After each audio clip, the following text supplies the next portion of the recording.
What's up guys, Rodreps here, back another Saturday upload. You read the title, you read the thumbnail, you know what this video is about. We're looking at the MF Doom Dunk Highs. Let's get into that intro montage.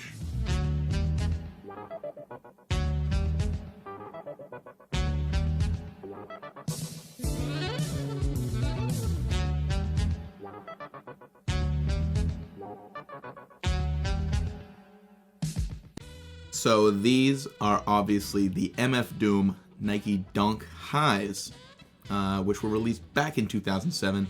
These guys, you can tell by the icy white sole, not from 2007. Regardless of the backstory, it's a nice plain sneaker and can go with anything. Obviously it came with the red laces, but obviously I have taken them out. And it's just a nice plain sneaker to wear with whatever. These originally came out in 2007, like I said, which were a collaboration with Nike and MF Doom, Daniel Dumoulin. MF Doom has also worked with other Nike sneakers, notably the De La Soul Dunks. So let's get into the review, looking at all the different panels and properties of the sneaker, starting with the sole. If we look at the side, it's just a regular Dunk midsole with the top portion being black, and we can see it goes up and down, you know, along the side of the midsole, as Dunks tend to do. That's the design of the Dunk sole. One of the most prominent features of this sneaker, looking at the outsole, is that it's clear and features some album artwork from Doom himself. I've got the right shoe in my hand, and this artwork is from the Food album, which is one of my personal favorites from Doom's discography.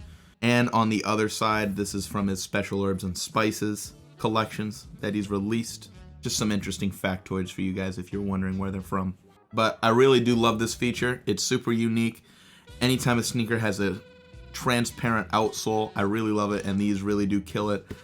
Moving to the upper of the sneaker, we'll start with the toe. Around the toe strap here, it is this gray painted leather with these little dots to add some texture.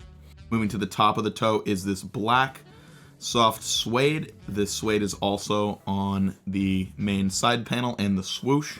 Just a regular old black suede. It's not a hairy suede, it's pretty shallow. You probably saw while we were looking at the toe panel here is this reflective piping that goes around all of the main gray panels. It goes around the toe, obviously, also around the eye stays, and around this ankle strap that pops up in the back. This is a reflective 3M piping. Moving towards the back of the sneaker, the back panel that comes up with the ankle strap, which has this embroidered MF Doom little logo here. The little text logo, it's nicely embroidered onto the ankle strap there. And then moving along to the back, the ankle collar is a very shallow suede, and the padding around the ankle is nice and plush. It's just a regular Dunk high. It's very comfortable, very smooth to slip on. Now moving on to the middle of the sneaker, up here by the laces and the tongue, we've got these little shoelace charms. The right shoe says Super, SPR, and the left shoe says Villain, VLN, of course, for the super villain. We can see my laces here are gray to kind of match the color of the tongue. These did not come with the shoe.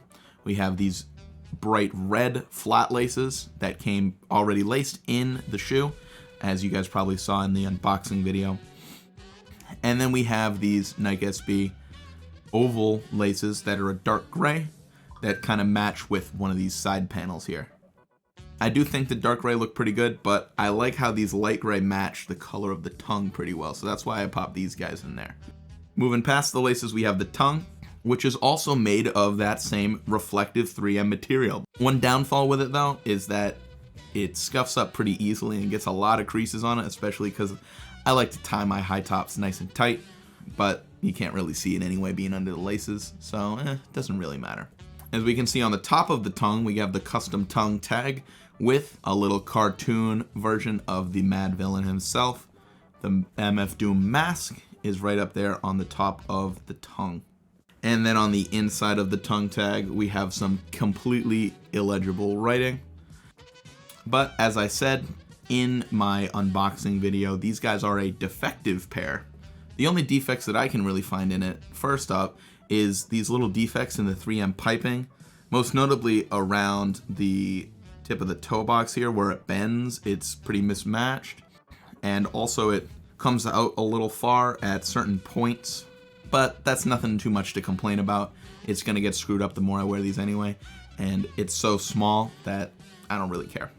One much bigger flaw on these is that the swooshes are technically in the wrong spot, and you can see the guidelines behind them. I think that maybe they just had the wrong size swoosh, because since it comes all the way around the back of the shoe, and it is correctly placed on one side, but on the other it is wrong. So on my pair, it is correctly placed on the outside of the left shoe and wrong on the inside of the left shoe. And then on the right shoe, it is correct on the inside, and then it is wrong on the outside. I think that's the defect that they were really talking about in the title of this pair. It's so minimal, and honestly, I could erase the guidelines and no one would ever know, but I'm not going through that effort because I'd probably mess it up and really screw up the suede on these, so I don't care. Now moving on to comfort and sizing. These guys are dunk highs, so you should expect them to fit like a dunk high. If you have any in your collection, or if you go to the store and try them on, just get those size. For me, I had to get a half size up, which is unfortunate because I should have probably gotten my true to size. These are definitely a bit roomy, especially on the toe box. The toe box seems like it's pretty big. But as you guys can see, I have to lace them pretty tight up the main portion of the laces in order to have them fit well. And I've got a whole lot of room up on the toe. So if you have the option, I'd recommend getting your true to size or whatever size you like in dunk highs. About comfort, these guys are just as comfortable as a Jordan 1. Not much of any support at all with the sole, but the upper's nice and plush, and you can tighten or loosen the laces just as much as you'd like to get them to fit how you like. So definitely should have some replacement insoles in these for comfort if you need, but other than that, they're middle of the road, just like any other Jordan or Dunk. So that's it for this video. Hope you guys enjoyed. Please leave a comment with your thoughts and opinions and what you'd like to see from me next. I'll see you guys next week, next Saturday, for another upload. Adios.